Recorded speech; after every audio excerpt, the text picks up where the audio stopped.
সুপ্রিয় দর্শক বন্ধুরা এবং যারা আজকে রুদ্রর এই ক্লাস দেখছো সবাইকে স্বাগত জানাচ্ছি।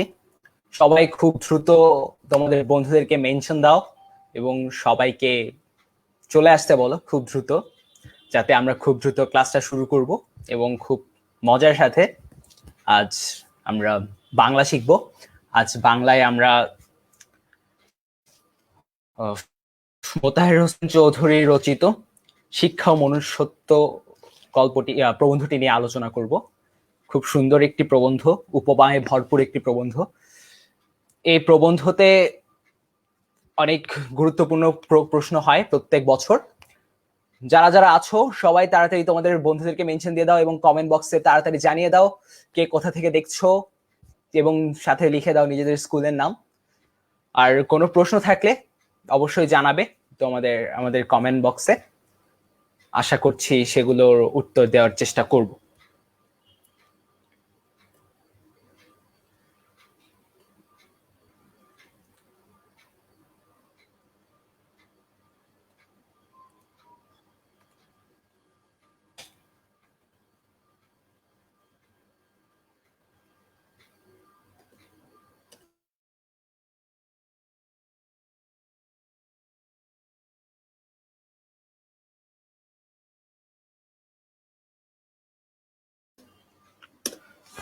দর্শক বন্ধুরা যারা যারা দেখছো, শুরু করা যাক তাহলে আমাদের আজকের এই ক্লাস। আশা করছি আমরা সবাই খুব হাসি আনন্দে মজা করতে করতে এই বিষয়টি শিখে ফেলবো, আর খুব গুরুত্বপূর্ণ প্রশ্নগুলো নিয়েও আলোচনা হবে। স্ক্রিনটা কি দেখা যাচ্ছে? তোমরা একটু কমেন্ট বক্সে কমেন্ট করে জানাও কষ্ট করে।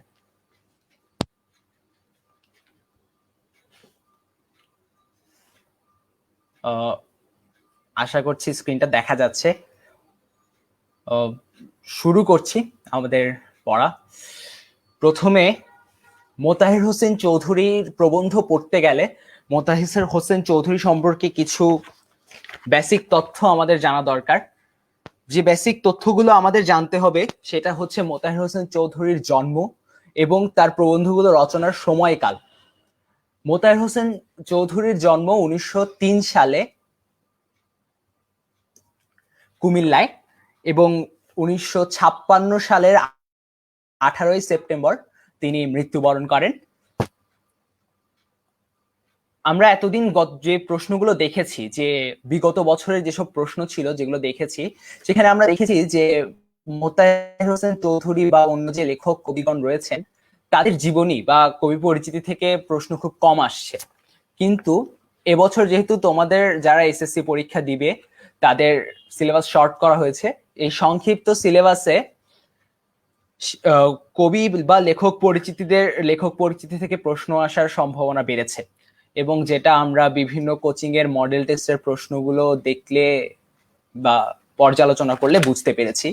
তাই এখান থেকে কবি পরিচিতি বা লেখক পরিচিতি থেকে একদম মহা গুরুত্বপূর্ণ যেসব তথ্য উপাত্ত সেগুলো জানা প্রয়োজন। জন্ম মৃত্যু গেল মোতাহের হোসেন চৌধুরীর। এখন সবচেয়ে বেশি আরেকটি গুরুত্বপূর্ণ তথ্য, সেটা হচ্ছে তার একমাত্র প্রবন্ধ গ্রন্থটির নাম, সেটি হচ্ছে সংস্কৃতি কথা। শিক্ষা ও মনুষ্যত্ব প্রবন্ধটি যে সংস্কৃতি কথা গ্রন্থ থেকে নেওয়া হয়েছে সেটাই হচ্ছে যে সংস্কৃতি কথা। এই নামটি পরীক্ষায় আসতে পারে, সবাই নোট করে নিতে পারো। এটি একটি প্রবন্ধ গ্রন্থ। এবং মোতাহের হোসেন চৌধুরীর কথা যদি বলতে হয় তবে আমাদের সবচেয়ে বেশি যেটা বলতে হবে সেটা হচ্ছে শিক্ষা পত্রিকার কথা। ঢাকা থেকে প্রকাশিত এই শিক্ষা পত্রিকা, যে পত্রিকার প্রথম পাতায় সব সময় লেখা হতো জ্ঞান যেখানে সীমাবদ্ধ, বুদ্ধি যেখানে আড়ষ্ট, মুক্তি সেখানে অসম্ভব। এই পত্রিকাটি মূলত বাঙালির মুক্তি আন্দোলনের সাথে জড়িয়ে আছে। বুদ্ধিমুক্তি আন্দোলনের পুরোধা নেতৃত্বে ছিলেন এই পত্রিকার কুশীলবেরা। তার গদ্যে প্রমথ চৌধুরীর প্রভাব লক্ষণীয় এবং তার আরেকটি প্রবন্ধ গ্রন্থ, যে প্রবন্ধ গ্রন্থ সংস্কৃতি কথা, সেটি বাংলা সাহিত্যের মননশীল প্রবন্ধ ধারার একটি উল্লেখযোগ্য সংযোজন। সভ্যতা ও সুখ নামে তার দুটি অনুবাদ গ্রন্থ রয়েছে। সভ্যতা ও সুখ, এখানে আমরা একটি ভুল করি যে তার অনেকে মনে করে যে সভ্যতা ও সুখ একই গ্রন্থের নাম, আসলে তা নয়। সভ্যতা ও সুখ দুটি ভিন্ন ভিন্ন গ্রন্থ, অনুবাদ গ্রন্থ। একটির নাম সভ্যতা আর একটির নাম সুখ।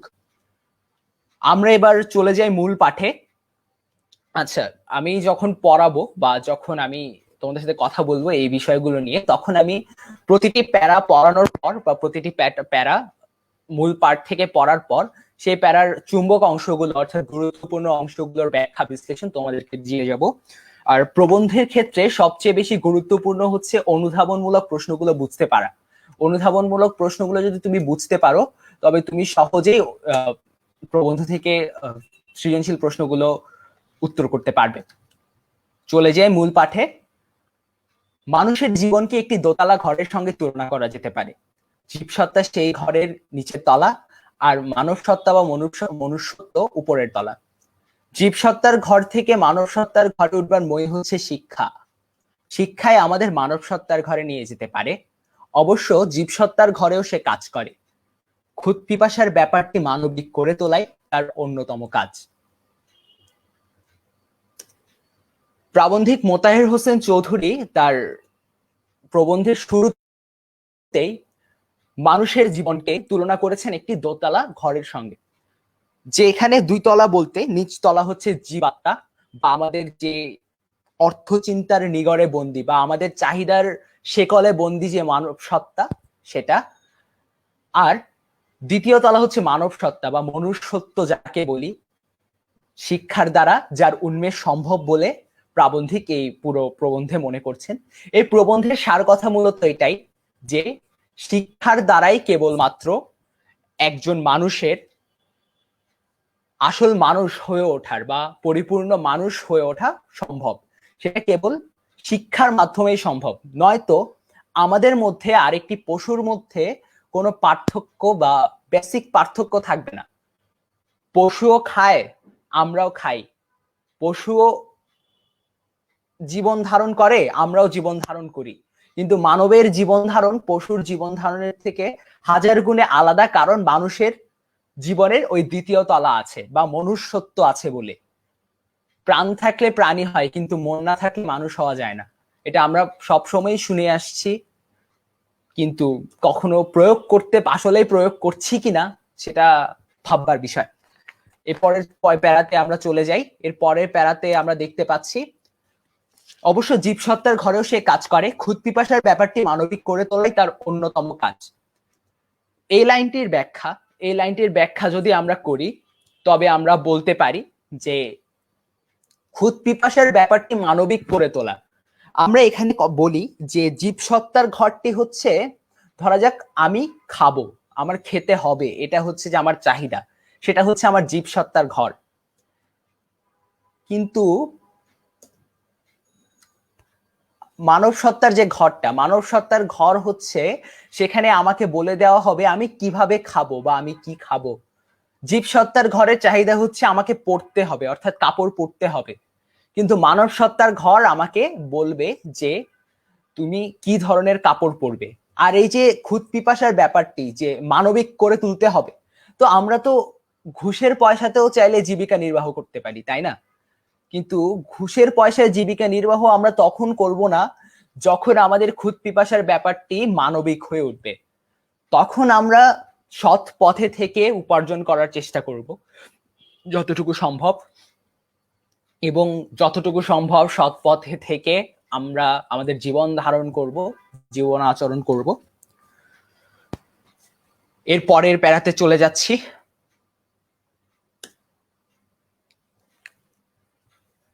কিন্তু তার আসল কাজ হচ্ছে মানুষকে মনুষ্যত্ব লোকের সঙ্গে পরিচয় করিয়ে দেওয়া। অন্য কথায়, শিক্ষার যেমন প্রয়োজনীয় দিক আছে, তেমনি অপ্রয়োজনীয় দিকও আছে। আর অপ্রয়োজনীয় দিক ও তার শ্রেষ্ঠ দিক।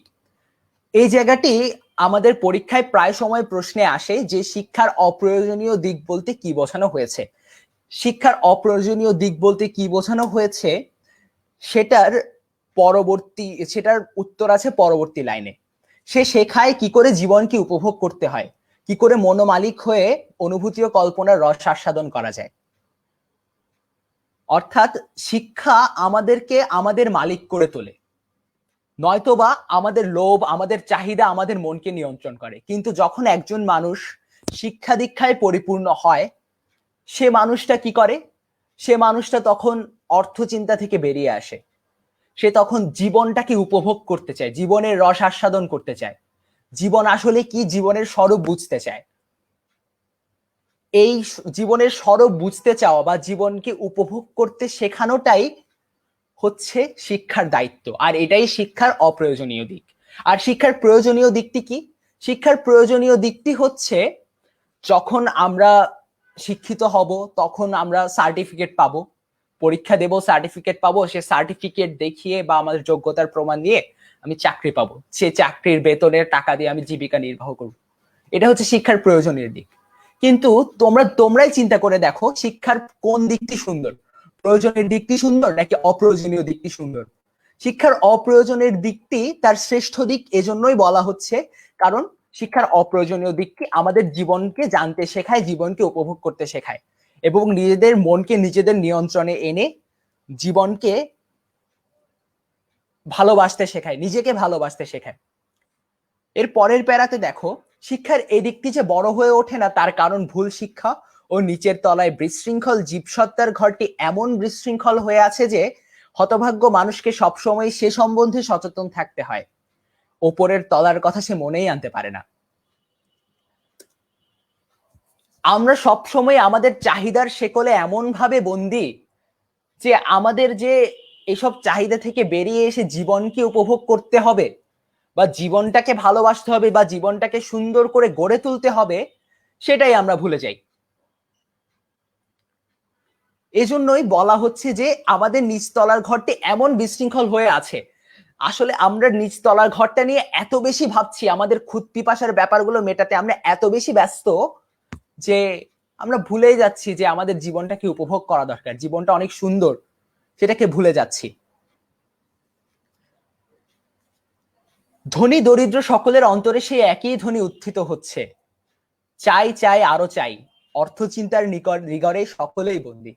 তাই অন্য চিন্তা তথা অর্থ চিন্তা থেকে মুক্তি না পেলে, অর্থ সাধনে জীবন সাধনা নয় এ কথা মানুষকে ভালো করে বোঝাতে না পারলে মানব জীবনের শিক্ষা ফলাতে পারবে না।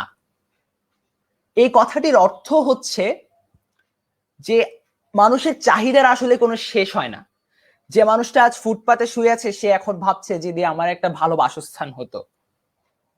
যে ফ্ল্যাট বাড়িতে শুয়ে আছে সে ভাবছে এর থেকেও একটা ভালো ঘর, এর থেকেও সুন্দর একটা ঘর, এর থেকেও আরামদায়ক একটা বিছানা যদি আমার হতো। এভাবে মানুষের চাহিদার শেষ হচ্ছে না। অর্থ চিন্তার নিগড়ে সকলে বন্দী, এটাও কিন্তু অনুধাবনমূলক প্রশ্ন। অর্থ চিন্তার নিগড় বলতে কি বোঝানো হচ্ছে? নিগড় মানে হচ্ছে শেকল।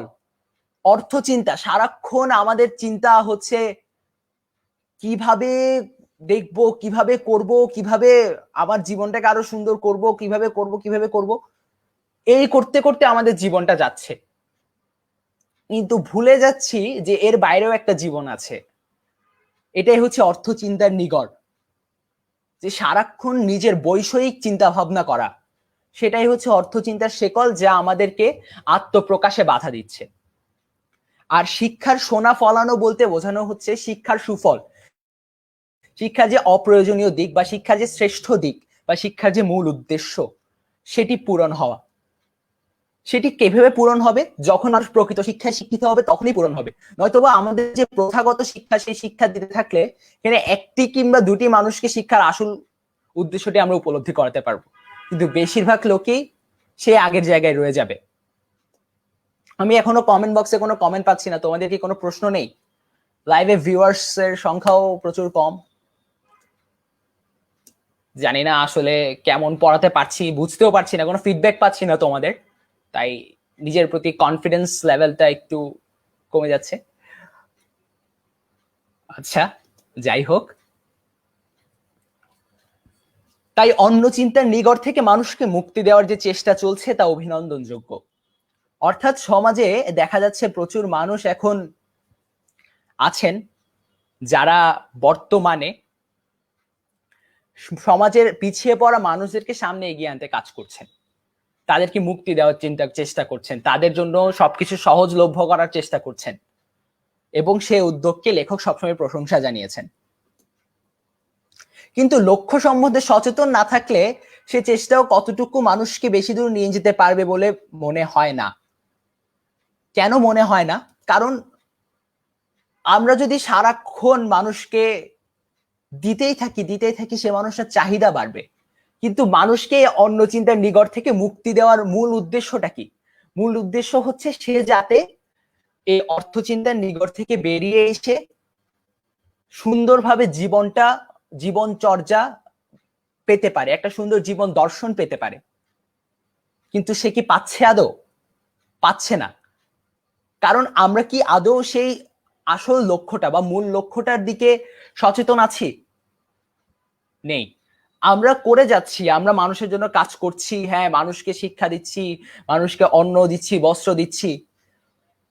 এর পরের লাইনে লেখক বলেছেন, কারারুদ্ধ আহার তৃপ্ত মানুষের মূল্য কতটুকু? ও প্রচুর অন্ন বস্ত্র পেলে আলো হওয়ার স্বাদ বঞ্চিত মানুষ কারাগারকে স্বর্গতুল্য মনে করে। কিন্তু কারাগার যে তাই বলে সত্যই স্বর্গ হয়ে যাবে তাই নয়। বাইরের আলো হওয়ার স্বাদ পাওয়া মানুষ প্রচুর অন্ন বস্ত্র পেলেও কারাগারকে কারাগারই মনে করবে, এবং কি করে তার থেকে মুক্তি পাওয়া যাবে তাই হবে তার একমাত্র চিন্তা। আলো হওয়ার স্বাদ বঞ্চিত মানুষ অর্থাৎ যাদের প্রকৃত শিক্ষা নেই, যারা জীবনকে বিস্তীর্ণ আকারে দেখতে শেখেনি, তাকে যদি আমরা খাবার দাবার দিয়ে কারাগারেও বন্ধ করে রাখি, সে তার কাছে কারাগারটাই সুন্দর মনে হবে। আরে চলছে তো জীবন, খাওয়া পাচ্ছি, দানা পানি পাচ্ছি, জীবন চলে যাচ্ছে। কিন্তু যে মানুষটা আছে, যে মানুষটা জানে যে জীবনের একটা মহৎ উদ্দেশ্য আছে, জীবনটা অনেক সুন্দর, সে কিন্তু সবসময় চাইবে কিভাবে এই কারাগার থেকে, এই নিগড় থেকে বেরিয়ে আসা যায়। এটা হচ্ছে আমাদের শিক্ষার মূল উদ্দেশ্য। এর পরের উপমাটা আরো খুব সুন্দর করে দিয়েছেন আমাদের লেখক, সেটা হচ্ছে, আকাশ বাতাসের ডাকে যে পক্ষী আকুল, সে কি খাঁচায় বন্দী হবে সহজে দানা পানি পাওয়ার লোভে? অন্ন বস্ত্রের প্রাচুর্যের চেয়েও মুক্তি বড়, এই বোধটি মানুষের মনুষ্যত্বের পরিচায়ক। এই লাইনটি অনুধাবনমূলক প্রশ্নের জন্য আরো গুরুত্বপূর্ণ, তোমরা নোট করে রাখতে পারো। অন্ন বস্ত্রের প্রাচুর্যের চেয়েও মুক্তি বড়, এই কথাটি বলতে কি বোঝানো হয়েছে, এটি অনুধাবনমূলক প্রশ্নে আসতে পারে। আকাশ বাতাসের ডাকে যে পক্ষী অকুল, সে কি খাঁচায় বন্দী হবে সহজে দানা পানি পাওয়ার লোভে? না, আকাশ বাতাসের লোভে যে পক্ষী অকুল, সে কোনোদিন দানা পানি পাওয়ার লোভে খাঁচায় বন্দী হবে না। সে সব সময় চাইবে মুক্ত আকাশে উড়ে বেড়াতে, ঘুরে বেড়াতে। তার কাছে সেই দানা পানি পাওয়ার চেয়ে ওই মুক্ত আকাশটা বেশি ভালো লাগবে। দানা পানি সে নিজেরটাই নিজে জোগাড় করে ফেলতে পারবে হয়তো বা কোনোভাবে, কিন্তু তার কাছে ওই দানা পানির চেয়ে বেশি গুরুত্বপূর্ণ হবে নিজের আত্মপ্রকাশ, নিজের স্বাধীনতা। অন্ন বস্ত্রের প্রাচুর্যের চেয়ে মুক্তি বড়। এই মুক্তি কিসের মুক্তি? এই মুক্তি হচ্ছে মানুষের চিন্তার মুক্তি, মানুষের বুদ্ধির মুক্তি। ওই যে জ্ঞান যেখানে সীমাবদ্ধ, বুদ্ধি যেখানে আড়ষ্ট, মুক্তি সেখানে অসম্ভব। এটা হচ্ছে যে জ্ঞানের বিকাশ, বুদ্ধির আড়ষ্টতার দূরীকরণ। বুদ্ধির আড়ষ্টতা যখন দূরে যাবে, মানুষের বিকাশ যখন হবে চিন্তা শক্তির, তখনই একজন মানুষ প্রকৃত মানুষ হয়ে উঠবে। আর এই বোধটাই মানুষের মনুষ্যত্বের পরিচয়। এই যে এই বোধটা, জীবন সম্পর্কে এই যে আচরণ, এটাই মানুষকে পশুর থেকে আলাদা করছে। এবং এই বুদ্ধির মুক্তি বলতে আসলে কি বোঝানো হচ্ছে সেটার ব্যাখ্যা কবি দিয়েছেন পরের লাইনে। চিন্তার স্বাধীনতা, বুদ্ধির স্বাধীনতা, আত্মপ্রকাশের স্বাধীনতা যেখানে নেই, সেখানে মুক্তি নেই। মানুষের অন্ন বস্ত্রের সমস্যা সমাধানের চেষ্টা করতে হবে মুক্তির দিকে লক্ষ্য রেখে। হ্যাঁ, তুমি মানুষকে অন্ন দিচ্ছ, বস্ত্র দিচ্ছ, কিন্তু মানুষের মাথায় এটা ঢোকাতে হবে যে তোমার অন্ন বস্ত্র পাওয়াটাই আসল নয়। তোমার আসল হচ্ছে তোমার মুক্তি, তোমার বুদ্ধিবৃত্তির মুক্তি, তোমার বুদ্ধির বিকাশ, তোমার আত্মপ্রকাশ, নিজ ক্ষেত্রে আত্মপ্রকাশ, তোমার নিজের চিন্তা ভাবনার প্রকাশ, যেটা কেবলমাত্র সম্ভব সুশিক্ষার মাধ্যমে। কিন্তু দেখো, খুদ পিপাসায় কাতর মানুষটিকে তৃপ্ত রাখতে না পারলে আত্মার অমৃত উপলব্ধি করা যায় না বলেই খুদ পিপাসার তৃপ্তির প্রয়োজন। আমরা প্রথমেই একটা কথা বলেছিলাম, একদম প্রথমে, যে নিচতলার ঘরটাকে যদি বলা যায় যে আমি খাবো বা আমার খাওয়া প্রয়োজন, আর ওপর তলাটাকে কি বলবো, যে আমি কিভাবে খাবো বা কিভাবে চলবো, কিভাবে পড়বো। আরে বাবা, যে মানুষটার কাছে খাওয়া নেই, তাকে তুমি কিভাবে বলবে যে এভাবে খাও বা এটা খাও ওটা খেও না? বা কিভাবে, যে মানুষটার কাছে পোশাক নেই, তাকে তুমি কিভাবে বলবে যে তুমি এই পোশাকটা পরো না ওই পোশাকটা পরো, ঠিক এই ব্যাপারটাই এখানে কাজ করছে। ব্যাপারটা কি, যে খুদ পিপাসায় কাতর মানুষটিকে আগে তোমার তৃপ্ত করতে হবে, তারপর সে আত্মার স্বরূপ বুঝবে, আত্মার অমৃত উপলব্ধি করবে। একটা বড় এই যে একটা বড় লক্ষ্য, মানুষকে আত্মার অমৃত উপলব্ধি করানো, সেই লক্ষ্যটার দিকে তাকে অন্ন বস্ত্রের সমাধান করতে হবে, নাহলে আমরা কিন্তু বেশি দূর যেতে পারবো না। আর দেখ মুক্তির জন্য সেজন্য দুটি উপায় অবলম্বন করতে হবে, একটি অন্ন বস্ত্রের চিন্তা থেকে মানুষকে মুক্তি, আরেকটি শিক্ষা দীক্ষার দ্বারা মানুষকে মনুষ্যত্বের স্বাদ পাওয়ানোর সাধনা। এই উভয়বিধ চেষ্টার ফলেই মানব জীবনের উন্নয়ন সম্ভব। অর্থাৎ শুধু ক্ষুদ পিপাসা মেটালেও হবে না, আবার শুধু জ্ঞান দিয়ে গেলেও হবে না, মানুষের জন্য দুটোর ব্যবস্থাই করতে হবে। আমাদের তাদেরকে জ্ঞানও দিতে হবে, ক্ষুদ পিপাসার ব্যবস্থাও করে দিতে হবে, তবেই একজন মানুষ প্রকৃত মানুষ হয়ে উঠতে পারবে এবং সে জীবনের স্বরূপ বুঝতে পারবে। শুধু অন্ন বস্ত্রের সমস্যাকে বড় করে তুললে সুফল পাওয়া যাবে না, আবার শুধু শিক্ষার উপর নির্ভর করলে সুদীর্ঘ সময়ের দরকার। মনুষ্যত্বের স্বাদ না পেলে অন্ন বস্ত্রের চিন্তা থেকে মুক্তি পেয়েও মানুষ যেখানে আছে সেখানেই পড়ে থাকতে পারে। আবার শিক্ষা দীক্ষার মারফতে মনুষ্যত্বের স্বাদ পেলে অন্ন বস্ত্রের দুশ্চিন্তায় মনুষ্যত্বের সাধনা ব্যর্থ হওয়া অসম্ভব নয়। এই যে আমরা শিক্ষা দিলাম কিন্তু তার অন্ন বস্ত্রের ব্যবস্থা করতে পারলাম না, সে তো আবার সেই ভাবতে থাকবে আমি তো ভাত পাই না, ভাত খাবো কিভাবে। একটা ছেলে যার পকেটে রুটি কেনার টাকা নেই, সে নিশ্চয়ই কবিতার বই কিনতে যাবে না কখনো, সে আগে তার রুটি কিনবে, তারপর কবিতার বই কিনবে। তো এখানে প্রথমে ক্ষুদ পিপাসার ব্যবস্থাটা করা খুব গুরুত্বপূর্ণ হয়ে দাঁড়িয়েছে।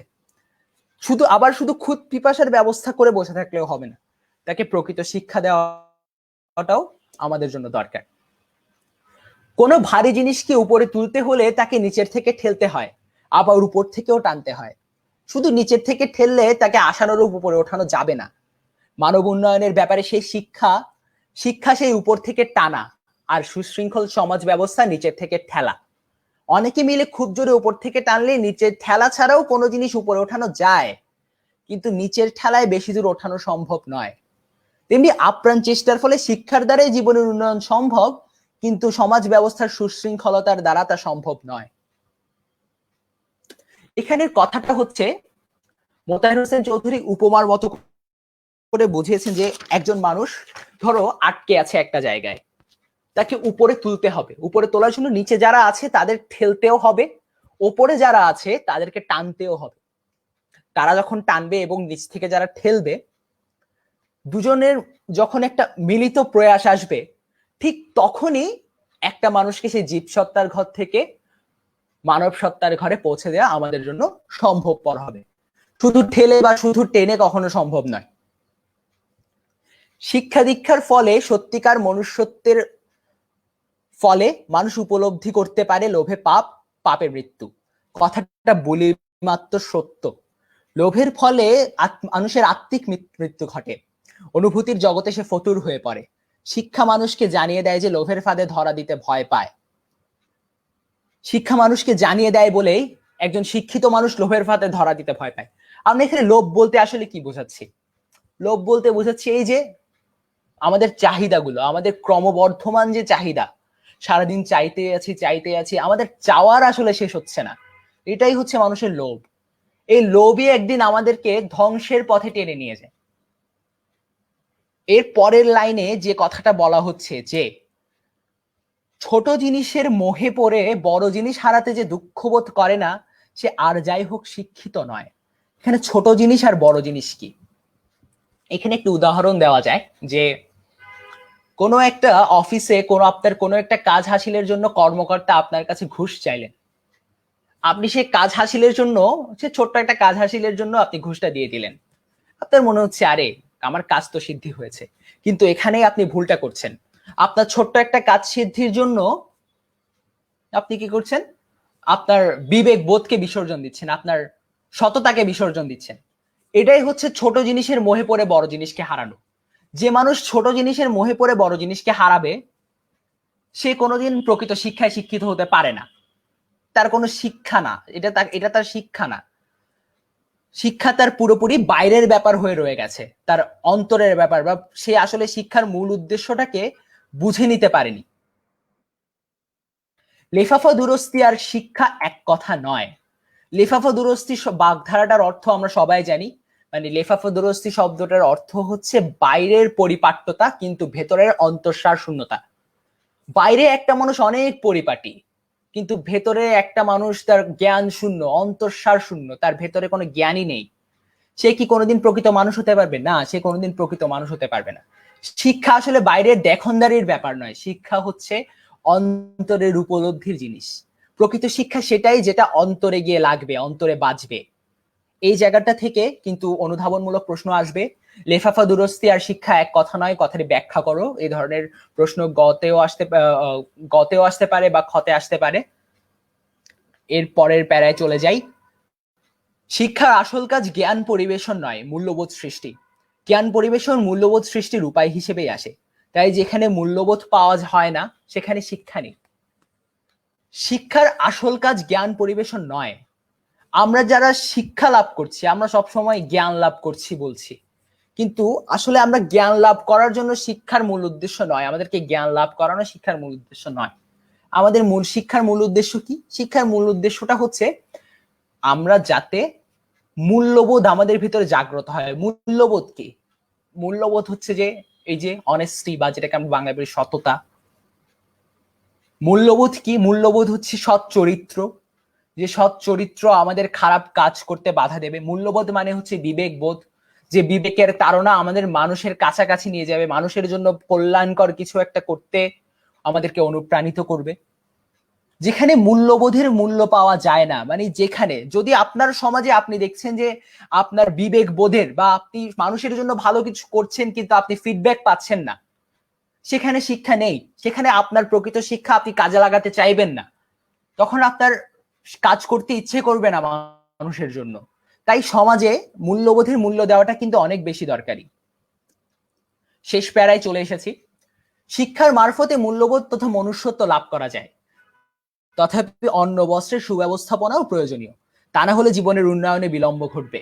মনুষ্যত্বের তাগিদে মানুষকে উন্নত করে তোলার চেষ্টা ভালো, কিন্তু প্রাণিত্বের বাঁধন থেকে মুক্তি না পেলে মনুষ্যত্বের আহ্বান মর্মে গিয়ে পৌঁছাতে দেরি হয় বলে অন্ন বস্ত্রের সমাধান একান্ত প্রয়োজন। আরে বাবা, যার পেটে ভাত নেই সে কোনোদিন তো তোমার বক্তৃতা শুনতে আসবে না, সে তার ভাতের চিন্তা নিয়ে ব্যস্ত থাকবে। এই যে তার প্রাণিত্বের বাঁধন। প্রাণিত্ব বলতে কি? প্রাণিত্ব হচ্ছে আমাদের জৈবিক চাহিদাগুলোকে প্রাণিত্ব বলে এখানে সংজ্ঞায়িত করা হচ্ছে। প্রাণিত্বের বাঁধন আমাদেরকে যদি শক্ত করে আষ্টে পৃষ্ঠে বেঁধে রাখে, তবে আমরা ওই দ্বিতীয় তলায় অর্থাৎ পরের তলায় আমরা কোনদিন পৌঁছতে পারবো না, ফাঁক রয়ে যাবে। পায়ের কাটার দিকে বারবার গিয়ে নজর দিতে হলে হাঁটার আনন্দ উপভোগ করা যায় না, তেমনি অন্ন বস্ত্রের চিন্তায় হামেশা বিব্রত হলে মুক্তির আনন্দ উপভোগ করা কঠিন হয়ে দাঁড়ায়। হাঁটার সময় খালি যদি আমার পায়ে এখন একটা কাটা বিঁধে থাকে আর আমার ওই কাটার কথাই ভাবতে হয়, এখানে কাটা কি?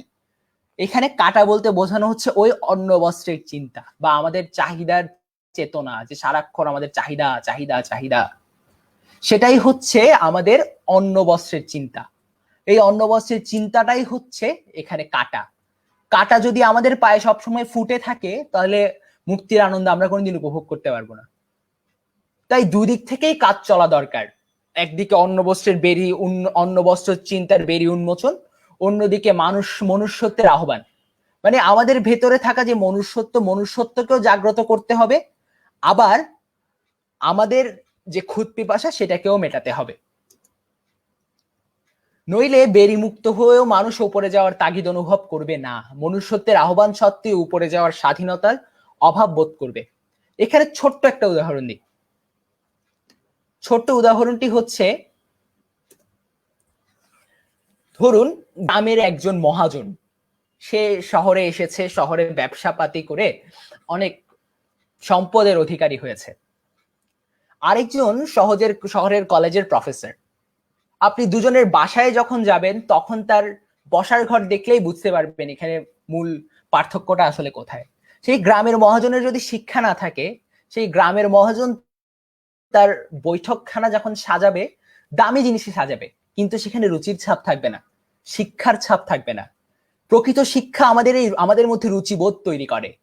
প্রকৃত শিক্ষা আমাদের মধ্যে তৈরি করে দেয় কিভাবে সুন্দর করে আমাদের বৈঠকখানাকে সাজাতে হবে, কিভাবে সুন্দর করে আমাদের জীবনযাপনকে সুন্দর করতে হবে।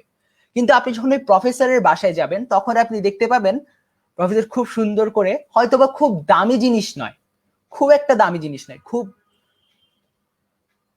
সাধারণ কিছু জিনিসেই তার ড্রয়িং রুমটা সাজিয়েছেন রুচিশীলতার সাথে। আপনি সেই মহাজনের ড্রয়িং রুমে হয়তোবা দামি জিনিসের স্পর্শ পাবেন, আর সেই প্রফেসরের বৈঠকখানায় পাবেন হচ্ছে প্রশান্তি। আপনি এবার চিন্তা করে দেখুন যে আপনি প্রকৃত শিক্ষায় শিক্ষিত হয়ে প্রশান্তি কিনবেন, নাকি কেবল অন্য চিন্তার বেরি উন্মোচন করে সেই বিলাসিতার ছোঁয়া কিনবেন। পিঞ্জিরাবদ্ধ পাখির মতো উড়বার আকাঙ্ক্ষায় তারা পাখা ঝাপটাবে, কিন্তু উড়তে পারবে না। পিঞ্জিরায় বদ্ধ পাখি জানে যে তার মুক্তির দরকার, সে জানে যে কত সুন্দর একটা পরিবেশ তার জন্য বাইরে অপেক্ষা করছে, কিন্তু সে পিঞ্জিরায় বন্ধ বলে সে আর উঠতে পারবে না। তার যে শিক্ষা, মানে তার ভেতরের যে স্বাধীনতার আকাঙ্ক্ষা, সেটা কিন্তু অঙ্কুরেই বিনষ্ট হয়ে যাবে। আমাদের মূল পাঠ পড়া শেষ। কিছু কমেন্ট পেয়েছি। সুরিধি পাল পূজা কমেন্ট করেছে, গুড, ধন্যবাদ। শ্রেয়া শারদিয়া কমেন্ট করেছে, ভালো হচ্ছে, ধন্যবাদ। সেই লাইভে শুরু থেকে তুই সাথে আছিস, এখনো আছিস। উদীপ্ত বড়ুয়া আছে, hi big brother, thank you Udipta থাকার জন্য। এবারে আসি আমরা শব্দার্থ টিকায়। নিগর, নিগর শব্দের অর্থ আমি আগেই বলেছি, শেকল বা বেরি। এই যে শব্দার্থ বা টিকাগুলো, এগুলো আমরা সবাই মোটামুটি জানি। এই যে এখানে আমরা বেশ কিছু টিকা দেখতে পাচ্ছি যেগুলো আমাদের পরীক্ষার জন্য অনেক গুরুত্বপূর্ণ। যেমন এখানে অর্থচিন্তার নিগড়ে সকলে বন্দী। লেখকের মতে আমরা জীবসত্তাকে টিকিয়ে রাখতে অধিক মনোযোগী, ফলে অর্থচিন্তা আমাদের সারাক্ষণ ব্যস্ত রাখে। অর্থচিন্তায় ব্যস্ত মানুষ প্রকৃত মনুষ্যত্ব অর্জনে সক্ষম নয়। এবার আসি পাঠ পরিচিতিতে। শিক্ষা ও মনুষ্যত্ব প্রবন্ধটি মোতাহের হোসেন চৌধুরীর সংস্কৃতি কথা গ্রন্থের অন্তর্ভুক্ত, আমি আগে বলেছি। মনুষ্যত্ব শীর্ষক প্রবন্ধের অংশবিশেষ। মানুষের দুটি সত্তা, একটি তার জীব সত্তা, অপরটি মানব সত্তা বা মনুষ্যত্ব। জীবসত্তার প্রয়োজনে অন্ন বস্ত্রের চিন্তা থেকে মুক্তি ও শিক্ষা লাভের মাধ্যমে মনুষ্যত্বের বিকাশ ঘটে। শিক্ষার ফলে মনুষ্যত্বের স্বাদ পেলে অন্ন বস্ত্রের সমাধান সহজ হয়ে ওঠে। শিক্ষার আসল কাজ মূল্যবোধ সৃষ্টি, জ্ঞান দান নয়। জ্ঞান মূল্যবোধ সৃষ্টির উপায় মাত্র। হ্যাঁ, জ্ঞানের দ্বারা মানুষের মধ্যে মূল্যবোধের তৈরি হয়। মানুষ কি করবে না করবে সেটা তৈরি করে দেবে আসলে আমাদের জ্ঞান এবং মূল্যবোধ। আশা করছি তোমরা সবাই বুঝতে পেরেছো, এবং বিগত বছরের অনুধাবনমূলক প্রশ্ন বা গুরুত্বপূর্ণ প্রশ্নগুলো আমি ইতিমধ্যে পড়ানোর সময় বলেছি। আশা করছি তোমরা ভিডিওটা আরেকবার দেখে নোট করে নিলেই তোমরা বুঝতে পারবে এবং অনুধাবনমূলক প্রশ্ন বা সৃজনশীলগুলোর উত্তর করতে পারবে। এবং অনেকে আরেকটা সমস্যায় ভোগো বাংলা বিষয়ে, যে তোমরা বলো যে বাংলায় বানিয়ে লিখতে হয়, কিন্তু বানিয়ে লিখতে পারি না। আসলে সত্যি কথা বলতে বাংলায় বানিয়ে লিখতে হয় না, বাংলায় ব্যাপারগুলো ঠিকঠাক ভাবে অনুধাবন করতে হয়। এবং একটি যে চ্যাপ্টার বা গল্প, প্রবন্ধ বা কবিতা আমরা পড়ছি, সেগুলোকে ঠিকঠাক বুঝতে পারলে এবং সেগুলো সম্পর্কে ঠিকঠাক জ্ঞান লাভ করতে পারলে আমরা খুব সহজে সৃজনশীল প্রশ্নগুলোর উত্তর লিখতে পারবো। বাংলায় অনেকে পৃষ্ঠার পর পৃষ্ঠা লিখে যাও সৃজনশীলে, কিন্তু দেখা যায় যে ভালো নম্বর আসে না। এই ভালো নম্বর না আসার কারণ হচ্ছে বাহুল্যতা। উত্তরে অনেকে বাহুল্যতা করে, বাহুল্যের কোনো দরকার নেই। খুব সুন্দর করে অল্প কথায় গুছিয়ে উত্তর লেখাটাই আসল। আমাদের সৃজনশীলতার প্রয়োগ করতে হবে কত অল্প কথায় আমরা কত গুছিয়ে লিখতে পারছি, সেটাই হচ্ছে আমাদের সৃজনশীলতা। আশা করছি তোমরা সবাই আজকে লাইভ দেখে অনুপ্রাণিত হয়েছো। আশা করছি সামনের লাইভগুলোতেও তোমাদের সবাইকে পাশে পাবো। আশা করছি যারা এখন দেখোনি, রেকর্ডটা আমাদের ফেসবুক পেজে থাকবে, তোমরা সবাই দেখে নেবে এবং কমেন্ট করে জানিয়ে দেবে। এবং আর্মি রুদ্রতে আরেকটি পোস্ট দিয়ে দেবো, সেই পোস্টের নিচে কমেন্ট করে জানিয়ে দিও আমাদের আজকের যে ক্লাস হলো সেটার কি ল্যাকিংস বা সীমাবদ্ধতা আছে, সেগুলো আশা করছি পরবর্তী লাইভে আমরা জানিয়ে দেবো। এবং আরেকটি পোল দেবো যে কোন বিষয়টি বা কোন প্রবন্ধ বা কোন কবিতা বা কোন গল্পটি নেক্সট পড়ানো দরকার বলে তোমরা মনে করছো। এখানে এসএসসি 2021 যারা, তাদের ইচ্ছাটাকে একটু প্রাধান্য দেওয়ার চেষ্টা করবো, যেহেতু তাদের পরীক্ষা খুব নিকটে চলে এসেছে। আশা করছি তোমরা রুদ্রের এই লাইভ ক্লাসগুলো থেকে উপকৃত হবে।